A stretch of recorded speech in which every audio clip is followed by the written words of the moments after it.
la música. En estos momentos estamos muy pendientes de esta señal. Ahora sí, vamos a analizar los planes de Donald Trump, más allá de la imagen. Juan Antonio, si te parece, empezamos contigo. El foco, las alarmas están disparadas ahora mismo, iba a decir en Groenlandia, en toda Europa, ¿no? Ante estos últimos mensajes de Donald Trump, que parece que va muy en serio, parece que de verdad quiere comprar Groenlandia. Ya veremos si lo compra o si lo invade, ¿no? Es quizás una de las preguntas en estos momentos. Sí. Desgraciadamente estamos volviendo a una visión, digamos, de la geopolítica global de lo más antiguo, ¿no? En el plan de hostigamiento entre naciones, como lo habíamos visto quizá en el periodo entre guerras, antes de la Primera Guerra Mundial. Estamos volviendo al pasado. Si alguien piensa que el sistema no está cambiando, se equivoca muchísimo. Lo que está pasando estos días realmente va a tener una repercusión enorme, la va a tener en nuestra querida Europa, la va a tener en España, por supuesto, la va a tener en todos estos europeos que hemos estado adormilados completamente y en una especie de sueño globalista, wokista, mecidos por un presidente Biden y un wokismo en el que creíamos que seríamos amiguitos para siempre, ¿no? Aquí lo que ocurre es que está estallando en mil pedazos, aunque no lo parezca, pero poquito a poco, una relación, digamos, fuerte que había entre socios de la OTAN y que está en este momento, yo pienso, que absolutamente en peligro. Suena muy raro eso de me quedo con Dinamarca. Estas son las formas histriónicas de hablar de Donald Trump, pero detrás de eso hay toda una estrategia de hostigamiento. El mundo está funcionando en este momento en términos de hostigamiento nacional por parte de los hegemones y principalmente Estados Unidos. Es una respuesta a China, es una respuesta a Rusia, es una respuesta, queramos decir lo que sea, es un pataleo por perder el liderazgo mundial. El caso es que ahí estamos y esto no tiene visos de traer nada bueno. Esto va a traer guerra comercial. La posición de Trump, como digo de nuevo, son amenazas. Te voy a subir 10-20% los aranceles a Europa. Todo esto son amenazas, se tienen que convertir en algo real. Por ahora yo me las había tomado más como una especie de hostigamiento y de amenaza, simplemente para doblegar precisamente a los dirigentes y cambiar el liderazgo en los países europeos que todavía no se han adaptado al nuevo globalismo. Yo quiero recordar que aquí hay dos globalismos. El globalismo wokista que hemos vivido hasta ahora, con Soros y Bill Gates y toda la visión esta buenista y políticamente correcto, narrativa que se ha terminado y que va a acabar con ella Trump. Y para ello necesita una nueva narrativa, pero necesita líderes que le apoyen en Europa. Y por el momento tiene algunos, pero no tiene todos. Y esa arremeter contra Europa de esta manera tan bestial, por un lado muestra eso. Desde luego, por supuesto, intereses geoestratégicos en el Ártico y todo esto también está relacionado. Porque ahora ya todo va a funcionar, yo creo, a partir de ahora, bajo la clave de lo que podríamos llamar militarismo económico, que despliega de una manera absolutamente clara Trump para su mandato. La nueva forma de actuar, militarismo económico, las razones económicas, las razones globalistas, las razones de las nuevas oligarquías tecnológicas están por encima y lo privado está por encima de lo público y las razones nacionales están por encima de lo demás. Si no cambiamos, si Europa no reacciona, si cada nación de Europa no cuestiona en este momento la posición de la propia Comisión Europea frente a este reto, es que estamos dormidos. Creo que necesitamos un despertar absolutamente inmediato. Pues precisamente en este sentido hablaba en las últimas horas el ministro de Asuntos Exteriores francés. Decía que Europa debe despertar. Hemos visto pues una reacción bastante rápida para lo que acostumbramos aquí en Europa por parte de Scholz, por parte también de Francia. Hoy hablaba Giorgia Meloni sobre esta cuestión. Santiago, te quiero preguntar por esto. ¿Se está doblegando aún más Europa hacia Estados Unidos? ¿Cómo va a afectar la llegada de Donald Trump? Y sobre todo si nos tomamos en serio pues estas amenazas, ¿no? Hablaba de Groenlandia, que está siendo quizás lo más destacado, pero también alude a Canadá, alude a México. Lo que está claro es que Trump vuelve con más fuerza que nunca. Bueno, hay que recordar dos cuestiones, digamos, preambulares. La primera es que Groenlandia no pertenece a la Unión Europea y que de facto es una colonia danesa, la única colonia que le queda a Dinamarca junto con las Islas Feroe, y que además es una colonia con apenas 56.800 y pico habitantes, con unas pocas ciudades, incluida la capital Nuuk, que tiene poco más de 1000 habitantes y que por tanto no está sujeta a la acción de lo que puede hacer la Unión Europea, como tampoco lo están pues, otros territorios coloniales en otras partes del mundo que se llaman territorios de ultramar por parte de Francia, el Reino Unido, de los Países Bajos, etc. Eso en primer lugar. En segundo lugar, hay que tener en cuenta que la compra de Groenlandia es algo que se quería hacer por parte de Estados Unidos desde la década de 1860, década en la que, por cierto, Estados Unidos le compró por muy poco dinero Alaska a Rusia, y Rusia se la vendió, el imperio de los zares rusos se la vendió a Estados Unidos por el miedo a que el imperio británico, que todavía controlaba Canadá entonces, pudiera acercarse al estrecho de Bering. Dicho lo cual, hay que tener también en cuenta pues, ciertas cuestiones, digamos, geopolíticas, geoestratégicas y geoeconómicas en lo que significa Groenlandia. Groenlandia tiene un montón de tierras raras que a Estados Unidos le vendría muy bien explotar con respecto a China, que ahora mismo es la gran potencia de explotación y de producción de materiales y de productos, de mercancías, digamos, intercambiables por el resto del planeta que se hacen a través o a partir de tierras raras. Pero además tienen hierro, tienen aluminio, tienen titanio, tienen cobre, uranio, níquel, platino. Estamos hablando de la isla, si exceptuamos un continente como Australia, más grande del mundo, con unos recursos naturales muy importantes para la geoestrategia comercial en esta Segunda Guerra Fría, que empezó siendo una guerra comercial de Estados Unidos contra la República Popular China. A esto hay que añadir que la base espacial y por tanto militar más al norte que posee Estados Unidos está precisamente al norte de Groenlandia,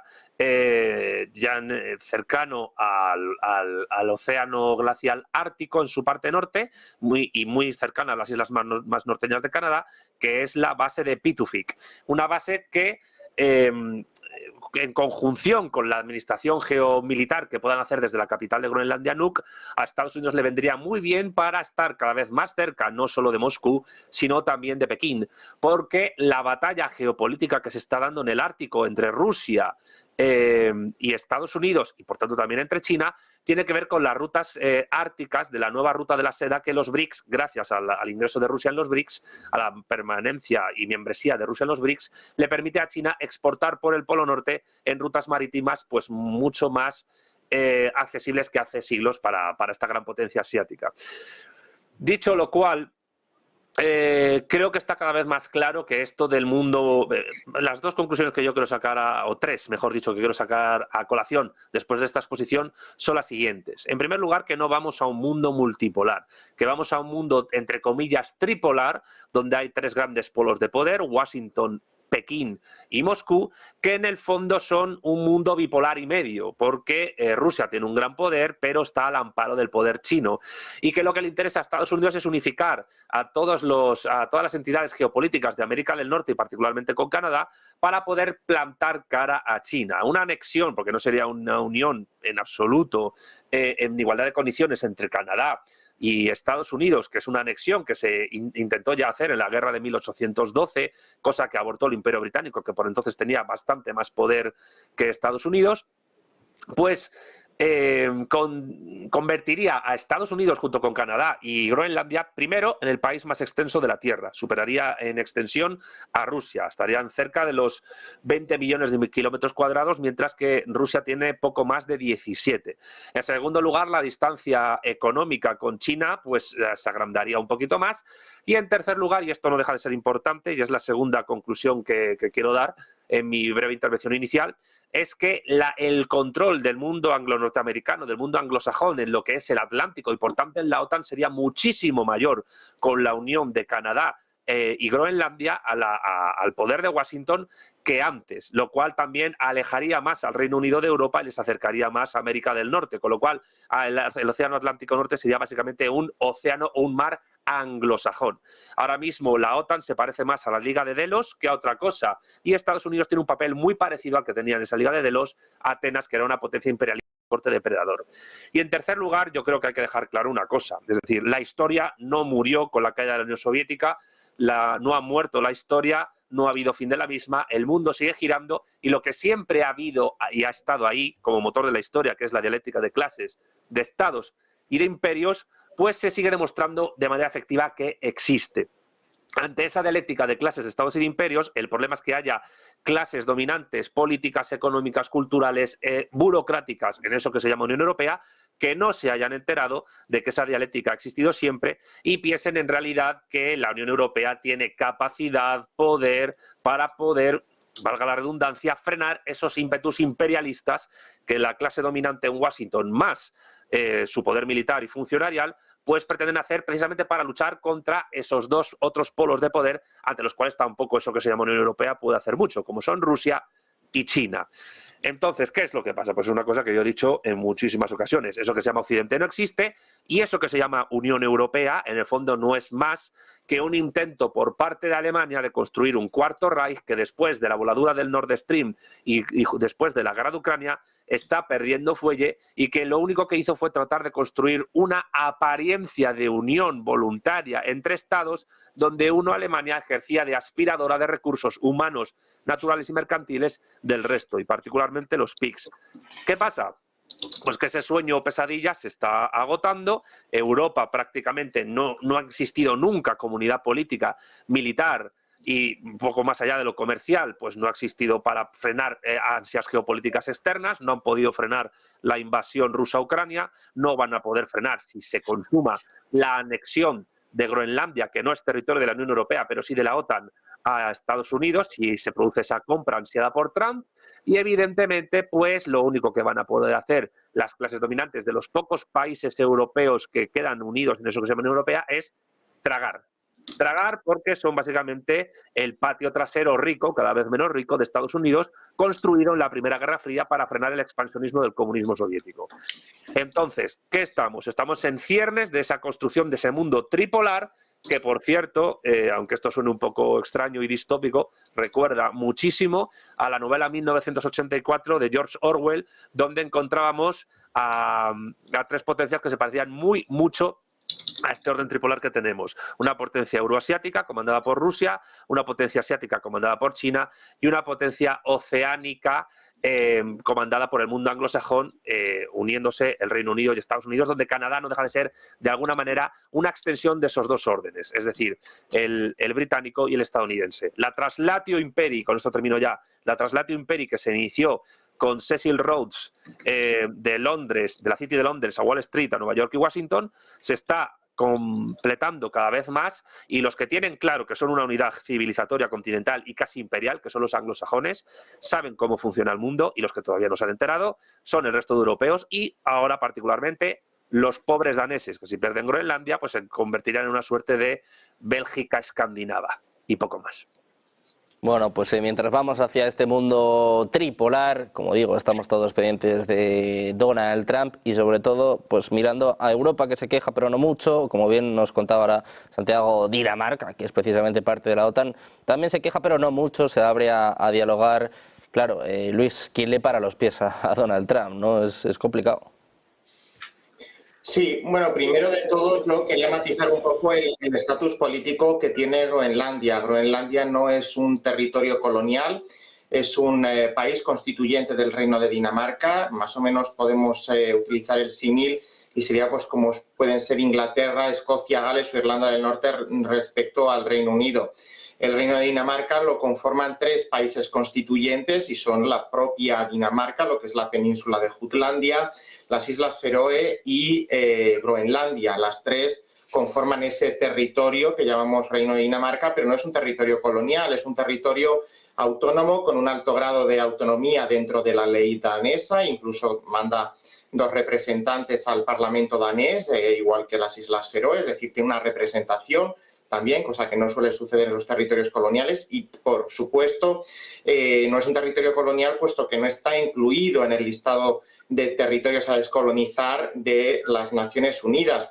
Es más, Groenlandia, si quisiera, podría llegar a culminar un proceso de autodeterminación y de avanzar hacia la independencia, puesto que desde el año 82 ha ido transitando, año en el que dejó de ser territorio de la Unión Europea, pero paradójicamente sí que sigue manteniendo cierta relación con la Unión Europea de manera muy tenue, porque como el resto de territorios y países de ultramar, pues no se le aplica la totalidad del Tratado de Lisboa, sino de la parte cuarta del mismo, que son los artículos 198, 204 y que se refiere sobre todo a temas puntuales de comercio y establecimiento de personas. Dicho esto, Groenlandia, precisamente porque con Dinamarca tiene esa relación de superautonomía y podría culminar ese proceso de autodependencia, podría convertirse el día de mañana, si así lo desea, en territorio independiente, en un país independiente con capacidad plena y soberana, aunque como es verdad que se ha dicho aquí, pues tiene menos población que cualquiera de los distritos de la capital de España o cualquiera de los municipios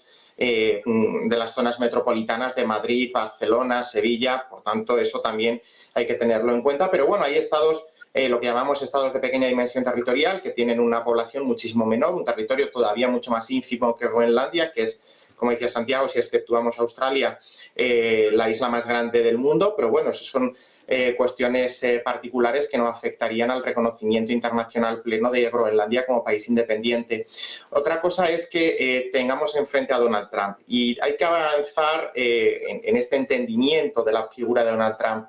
No es un político al uso, él no es un político, él viene del mundo empresarial que se ha reconvertido en político, se ha metido a política y no le ha ido nada mal, por lo menos hasta ahora, con ese paréntesis del mandato anterior, ¿no? Pero Donald Trump tiene una mentalidad empresarial, es de donde viene y él está acostumbrado a ambicionar y conseguir aquello que se propone, ¿no? Cuando dice yo quiero Groenlandia, yo quiero controlar el canal de Panamá, yo quiero, bueno, esa es la voluntad que él tiene y está acostumbrado a conseguirlo porque en los negocios pues ha demostrado que es alguien con ese potencial y está acostumbrado a conseguir esos objetivos. Pero en política las cosas cambian y en política hay que introducir otros factores y no solo depende de la voluntad del responsable político, en este caso Donald Trump. Sí que es verdad que Donald Trump está envalentonado y con toda la razón, porque no le ha ido mal en las elecciones, ha ganado 312 votos del colegio electoral, ha barrido también en cuanto al voto popular contra todo pronóstico, según las encuestas oficiales, a la candidata demócrata, ha consolidado su supremacía también dentro del Partido Republicano. Ya no es ese Partido Republicano de la primera administración Trump, es un partido republicano trumpista hecho a su imagen y semejanza, que hará que el trumpismo continúe más allá de la segunda presidencia de Donald Trump y que este movimiento, como lo queramos llamar, pues se perpetuará posiblemente durante algunas décadas. Y además es un presidente, es un Donald Trump, que esta vez sí tiene el control y la mayoría del legislativo, tanto del Senado como del Congreso, de la Cámara de Representantes.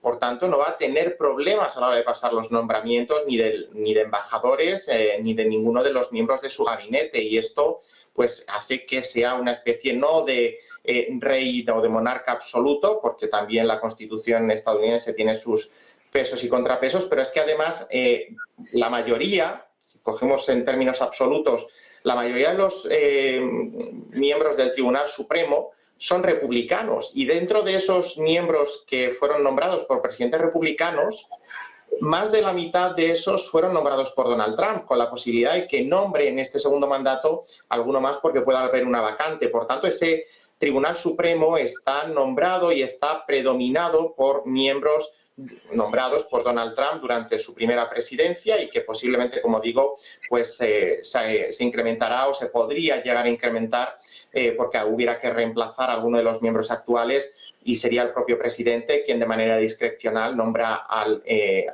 juez que desee, lo tiene que aprobar por supuesto el Senado, pero es una decisión que se basa en la voluntad del presidente y eso hace que también el Tribunal Supremo, de manera un poco más velada, bueno, pues adquiera esos tintes trumpistas. Y esto Trump lo sabe. Trump, como digo, viene del mundo empresarial, está acostumbrado a conseguir sus éxitos, menos sus fracasos, pero sobre todo basados en su voluntad.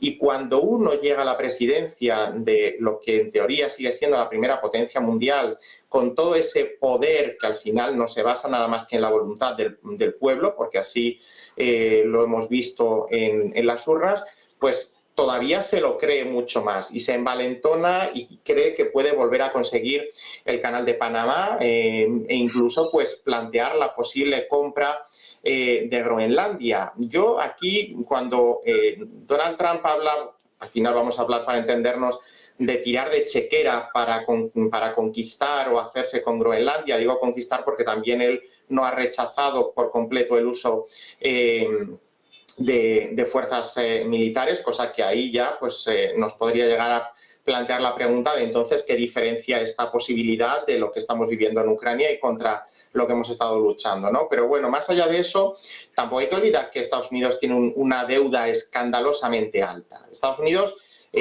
tampoco está para hacer grandes desembolsos como los que podría suponer la compra de un territorio como Groenlandia, que como bien decían mis compañeros que me acompañan hoy en esta tertulia, es un territorio con unas riquezas minerales marítimas y con un potencial geoestratégico sumamente alto. Por eso Donald Trump lo ambiciona, porque el futuro está en el Ártico. Las nuevas rutas comerciales pasan por el Ártico y hay una serie de recursos que Donald Trump también sabe que están ahí y sobre todo, pues, si miramos el mapa, lo que él quiere controlar es ese triángulo que va de Alaska a Groenlandia y que tendría pues el último vértice en Panamá para controlar pues todas esas rutas, todas esas fuentes, sobre todo minerales, que se encuentran tanto en el Ártico y no tanto en el Canal de Panamá, porque su valor es sobre todo comercial, para controlar las rutas y hacer un poco también de daño a China, porque bueno, pues se podría incluso llegar a prohibir el paso de buques de bandera china o de buques de bandera aliada y obligarles a pasar por el estrecho de Magallanes, dando todavía más vuelta porque tendrían que bordear todo el continente sudamericano, ¿no? Y esta es un poco la situación que tenemos con Donald Trump. ¿Hasta dónde va a llegar Donald Trump? Hasta donde nosotros le dejemos. Yo vuelvo a insistir, creo que, y es un poco recogiendo la filosofía que planteaban mis compañeros, Europa debe hacerse mayor y lo que está planteando el ministro francés es precisamente eso, que Europa tiene que empezar a pensar por sí sola, defenderse también por sí sola, porque si seguimos un poco doblegándonos a los intereses que nos vienen marcados desde diferentes latitudes, pues al final no vamos a defender los intereses europeos y esto se puede convertir en otra cosa. Trump tiene aliados en Europa, está clarísimo que se lleva muy bien con Meloni, se lleva también relativamente fantásticamente bien, mejor dicho, con Orbán. Habrá que ver qué pasa en la formación del gobierno austriaco, cómo se resuelve ese proceso electoral en Rumanía. Es decir, hay peones, hay lo que podemos llamar mini caballos de Troya dentro de la Unión Europea que pueden actuar como catalizador favorable al trumpismo, y esto dependerá de cómo los europeos en su conjunto seamos capaces de articular ese interés general que nosotros defendemos, que debe perseguir esto que llevamos construyendo desde hace casi 80 años, que llamamos Unión Europea, y esperar que realmente responda a una lógica europea. Y aquí no se basa en diferenciar si estamos hablando de un espectro u otro del espacio electoral. Es algo que compete a todos, desde la izquierda o la extrema izquierda o la extrema derecha. El pensar realmente a la europea, no dejarnos seducir por cantos de sirena que al final hace que acabemos plegándonos, como digo, a los intereses de otros estados y de otras estrategias. Pero por cerrar un poco, yo, respondiendo brevemente a tu pregunta, creo que Donald Trump llegará, en el caso de Groenlandia y en el caso de los aranceles a Europa, hasta donde nosotros también queramos que llegue, puesto que también nosotros, aunque tenemos muchos intereses con Estados Unidos y es un socio que debe de seguir siéndolo, podemos también hacer ciertas cosas que quizá pues a Estados Unidos y a esa visión trumpista pues no le cuadre tanto. Bueno, pues con todos pendientes de Donald Trump, con todos mirando a Groenlandia, pendientes también, como ven, de este funeral de Estado por Jimmy Carter, seguíamos viendo a Donald Trump y a Obama charlando distendidamente. Vamos a mirar a la respuesta de Rusia. Nos ha hecho esperar. Hoy ha tenido lugar la primera rueda de prensa telefónica diaria del portavoz del Kremlin, Dmitry Peskov, que ha mandado varios mensajes a Estados Unidos. Dice que Groenlandia es de interés